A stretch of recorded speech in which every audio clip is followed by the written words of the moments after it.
इसके ठीक पीछे उस पार कुछ कदम चलने पर घुघरानी गली में मिर्जा कैसर रहा करते थे। वे खानदानी व्यक्ति थे। उनकी कोठी थी जिसमें एक बड़ा सा बगीचा था। उन्हीं के पूर्वजों के साथ मिर्जा गालिब 3 दिन रुके थे। ये मकान बाद में एक साड़ी कारोबारी को बेच दिया गया और उन्होंने मुर्तजा जाफरी को। अब वो मकान कॉमर्शियल कटरा बन गया है। दरअसल गालिब औरंगाबाद में रुके थे। घाट से औरंगाबाद का रास्ता दाल मंडी से होकर जाता था। इसी दौरान गालिब अपने दूर के रिश्तेदार मिर्जा कैसर साहब के घर रुके। गालिब बनारस से लौटने के बाद लिखते हैं कि काशी को तो काबा-ए-हिंदुस्तान का दर्जा दिया जाना चाहिए। वे बनारस को अपनी तमन्ना का शहर लिखते हैं।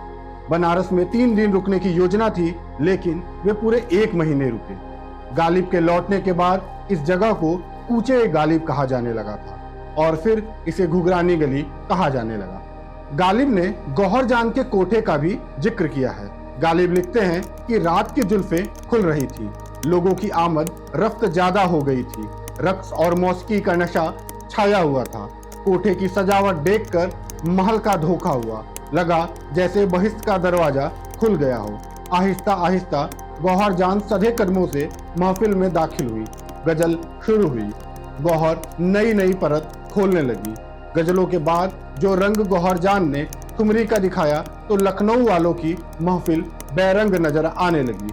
आधी रात को जब गौहर जान ने पहलू बदला और भैरवी की तान ली तो कयामत ही आ गई। गालिब ने बनारस की अजमत को अपनी मनसबी चिरागे दैर में लिखा है। गौहर जान का संबंध दाल मंडी से रहा।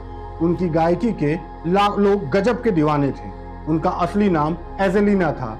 उनकी माँ का नाम एडलिन विक्टोरिया था, जो बड़ी मल्लिका जान के रूप में विख्यात हुई। गौहर के पिता अंग्रेज थे और पेशे से इंजीनियर। माता पिता की शादी टूटने के बाद वो माँ के साथ दालमंडी आ गई और मुजरा करके जीवन चलाने लगी। बाद में वो कलकत्ता चली गई और गायकी में नाम रोशन की।